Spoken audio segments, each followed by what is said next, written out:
Bapak, Ibu, Saudara yang dikasihi oleh Tuhan, salam sejahtera dalam Tuhan Yesus Kristus. Renungan pagi ini masih tentang ciri-ciri iman yang sejati, yaitu iman yang membedakan antara orang percaya sejati dengan yang palsu. Dan ciri kedua dari iman yang sejati adalah iman yang lebih dari sekedar pelayanan yang tampaknya berhasil. Saya akan membacakan Matius pasal 7 ayat 22 sampai 23. Demikian firman Tuhan. Pada hari terakhir, banyak orang akan berseru kepadaku, Tuhan, Tuhan, bukankah kami bernubuat demi namamu dan mengusir setan demi namamu dan mengadakan banyak mujizat demi namamu juga? Pada waktu itulah aku akan berterus terang kepada mereka dan berkata, aku tidak pernah mengenal kamu, enyahlah daripadaku, kamu sekalian pembuat kejahatan. Bapak, Ibu, Saudara yang dikasihi oleh Tuhan, orang-orang percaya palsu dalam ayat-ayat ini mengaku telah melakukan banyak pekerjaan besar dalam nama Kristus. Mereka bernubuat, mengusir setan, dan melakukan banyak mujizat. Tentu saja mereka bisa berbohong atas apa yang mereka katakan, atau pekerjaan yang mereka lakukan berasal dari kuasa iblis. Seperti yang dilakukan para penyihir Fir'aun yang meniru mujizat yang dikerjakan oleh Musa. Namun yang menarik adalah bahwa Kristus tidak menegur orang-orang percaya palsu ini. Tuhan Yesus tidak menyatakan bahwa pekerjaan mereka itu meragukan atau dengan kuasa kegelapan. Hal ini menunjukkan fakta bahwa pekerjaan besar yang mereka lakukan berasal dari Tuhan, meskipun pada dasarnya iman orang-orang ini palsu. Nah, bagaimana ini bisa terjadi?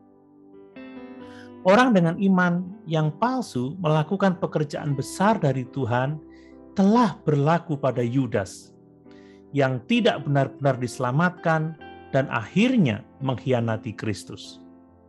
Kristus memberi kuasa kepada para murid, termasuk Yudas, untuk memberitakan kabar baik, mengusir setan, dan melakukan mujizat-mujizat. Yudas melakukan pekerjaan ini namun tidak benar-benar percaya kepada Kristus. Dalam Yohanes pasal 6 ayat 64, Tuhan Yesus berkata bahwa Yudas tidak percaya kepadanya. Dan dalam Yohanes pasal 6 ayat 70-71, Tuhan Yesus menyebut Yudas itu iblis. Namun demikian, kuasa Kristus bekerja melalui Yudas. Demikian pula dalam Bilangan pasal 23 kita membaca bagaimana Tuhan mengurapi Bileam, seorang nabi Baal, untuk memberkati Israel dan untuk memberitakan nubuat tentang Mesias yang akan datang. Dalam Yohanes pasal 11 ayat 51-52 kita membaca bagaimana Kayafas, imam besar yang telah membantu membunuh Tuhan Yesus, juga bernubuat tentang kedatangan Kristus. Harus diingat bahwa melakukan mujizat, memberitakan berita yang luar biasa, dan memiliki banyak pengikut bukanlah bukti keselamatan yang sejati. Dalam Bilangan pasal 22 kita membaca bagaimana Tuhan dapat memakai seekor keledai untuk berbicara demi tujuannya. Dalam Lukas pasal 19 ayat yang ke-40, Kristus berkata bahwa jika orang lain tidak berbicara untuk Tuhan, maka batu-batu akan berteriak bagi Tuhan. Melakukan pekerjaan besar dari Tuhan bukanlah bukti perkenanan atau keselamatan dari Tuhan. Bapak, Ibu, Saudara yang dikasihi oleh Tuhan, sayang sekali bahwa keberhasilan sebuah pelayanan seringkali dijadikan jaminan keselamatan bagi orang-orang yang mengaku percaya ini. Pelayanan bukanlah bukti keselamatan. Yang lebih merusak adalah bahwa ada banyak orang seperti Yudas yang memiliki pelayanan yang besar dan bahkan terkenal, tetapi sesungguhnya tidak diselamatkan.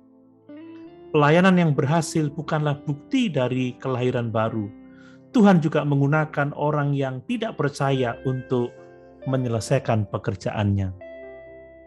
Nah, untuk alasan yang seperti ini, mungkin mereka yang mempunyai pelayanan yang besar, mereka yang memimpin pekerjaan yang besar yang paling rentan terhadap bahaya menipu diri sendiri.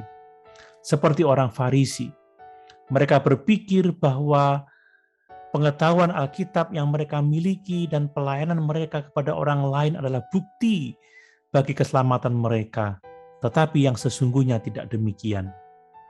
Iman yang sejati lebih dari sekedar memiliki pelayanan yang tampaknya berhasil. Bapak, Ibu, Saudara yang dikasihi oleh Tuhan, jangan mendasarkan jaminan keselamatan kita atas dasar pelayanan kita yang tampaknya berhasil, tetapi dasarkan jaminan keselamatan kita pada Tuhan Yesus Kristus saja dan iman yang berbuahkan ketaatan. Haleluya. Tuhan Yesus memberkati.